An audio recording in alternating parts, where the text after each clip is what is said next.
Welcome everybody. Sadly I did not bring my GoPro, but we are coming here to the Nippara limestone caves, and I still need to bring you this. They look really cool in the pictures, and I want to make sure that y'all come and enjoy them with us. So hopefully I can get some good footage with my phone. Sorry for the quality. Let's check them out. So here we are in the Nippara caves, and the entrance is absolutely beautiful. The drive here was spectacular, not for the faint of heart. Man, I wish I would have taken videos of the road coming here. It was amazing. About 90% of the road is a one lane with the mountain on your side and certain death on the other side. Beautiful mountain drive that is just spectacular. It looks kind of dangerous. They do have their barriers, so it is beautiful, beautiful. And I just want to bring you along the ride so you guys can see these beautiful caves. And as you guys look at me and my family and I going through these caves, I'm just going to talk to you a little bit about the location and where they are. So this is a limestone cave, as the title suggests, and this is in the Kanto area. It is still part of Tokyo. It is on the outside of Tokyo. When I say Tokyo, I say the Tokyo prefecture.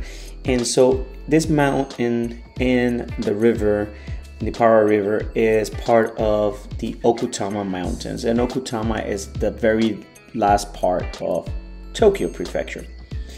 And it is about an hour and a half away from Shinjuku and Shibuya area. There's trains that take you to this area as well.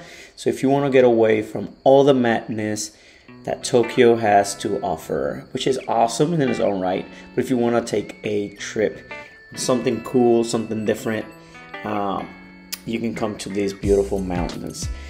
Then the entire interior is very easy to traverse, and even my 4-year-old was able to do all of the trails throughout the cave. This cave was formed by the river, and it is absolutely beautiful.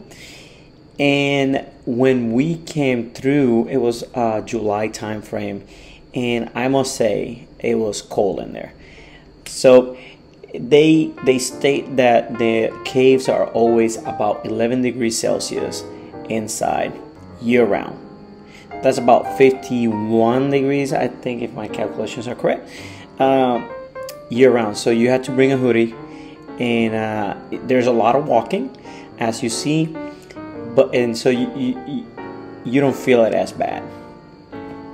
The entire caves are moist and cold, but they're well lit, steps everywhere, and the entire cave system is not open to the public. There are certain areas that are closed.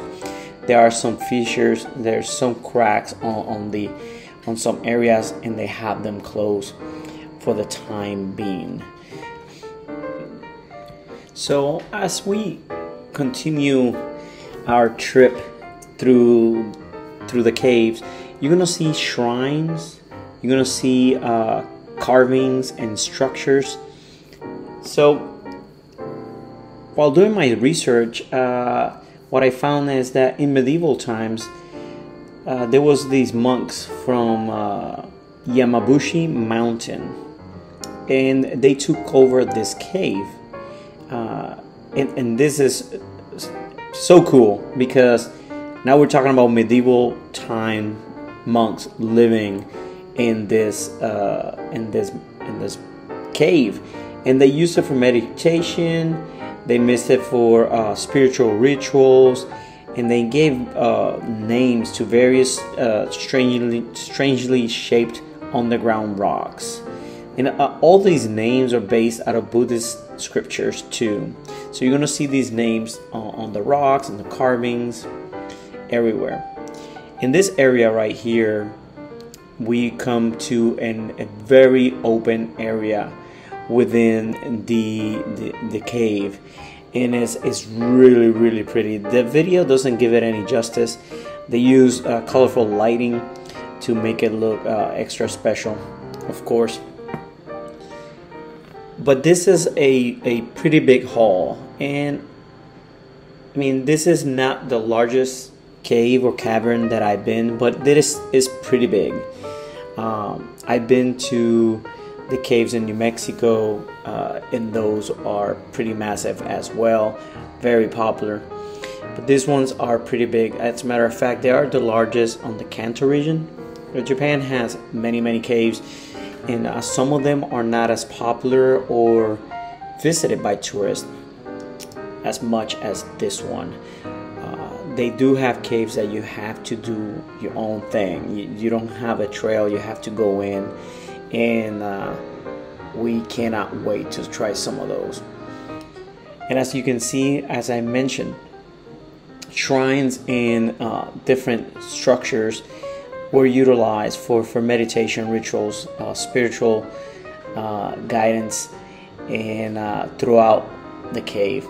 The cave also has an indoor an internal river, which is part of the river of the Nippara River that carved the cave itself.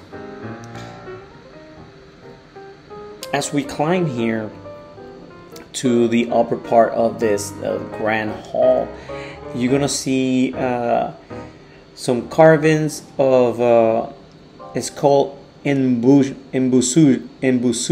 Oh my goodness. Enbusubi is the goddess of tight relations, and it's the goddess that they used to pray to, or they still pray to, as you guys can see in this cave. So they come and leave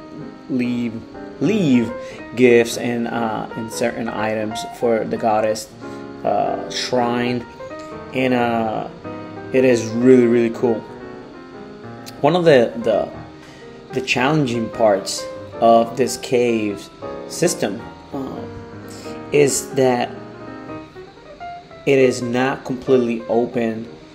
What I mean by that is that you can just walk around and not pay attention on where you're walking, which makes it challenging but also really cool, because you have to constantly be looking out for bumping your head and things like that. There's stairs and handrails everywhere, but like I mentioned before, it is pretty moist. It is a lot of the times the floor itself is wet. Therefore, you have to be very careful and while going through the caves. We did it with my at that time 6 and 8-year-old, and we had a blast. At the end of the trip, the kids slept soundly. Everybody was very tired, but it worked out really well. This cave is about 800 meters deep, and I mean, like most caves, they were carved by that river for millions of years until it turned into what it is right now, which is pretty nice, pretty beautiful. The good thing is that I live pretty close to this cave. It's about 40 minutes away, and it is pretty cheap to go in, and an easy drive. Kinda, the drive there is easy to get to, but it is quite dangerous if you're not used to driving in Japan. throughout the road there, you will definitely be scared here and there, but it is really, really cool. As you can see, this cave also is a lot of ups and downs and a lot of steps, a lot of climbing. It's very tiring and a lot of fun. Most of the caves that I've been don't have this amount of steps to go through, so this one for sure was a good workout. We saw quite a bit of things in the cave, and we had a lot of fun. We did stop on one of the areas to have a snack for the kids. It's another thing. That's why they have their backpacks. If you come, just bring some snacks, some water. Definitely bring a hoodie and just enjoy. It's just treat it like a hike, and you will have a blast here. In this area here, as we approach, they have some in Spanish it's called estalactitas, stalactites, stalagmites. Oh man, I cannot say those two words in English, but basically it's the rock formations that are formed by the sediment as water is dripping there. So they have this metal bridge with this fence area, so you don't touch it and you don't damage the area and the rock formation, which I found really interesting. Definitely less stalactites and stalactites than any of the other caves that I've seen in Texas and New Mexico, Arizona and such, but still really cool, really different formations. If you see, there's actually vegetation growing in here.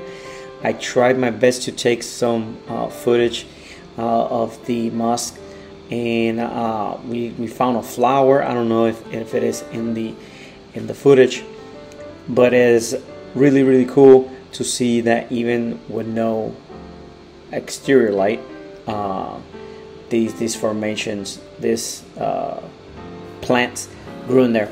You can see the plants growing where the lights were installed, so they're getting fake light, not fake, but you can see they're getting some light and artificial light, and some vegetation actually grew there.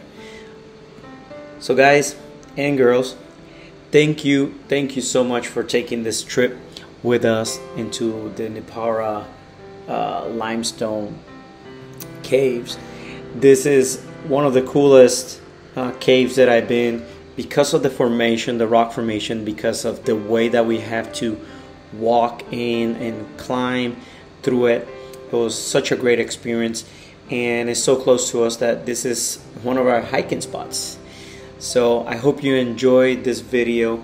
Don't forget to subscribe, hit me with that thumbs up, and come and visit these awesome caves. There's also a shrine right outside the caves, and it's quite beautiful. Thank you for watching, and I catch with you guys in the next video.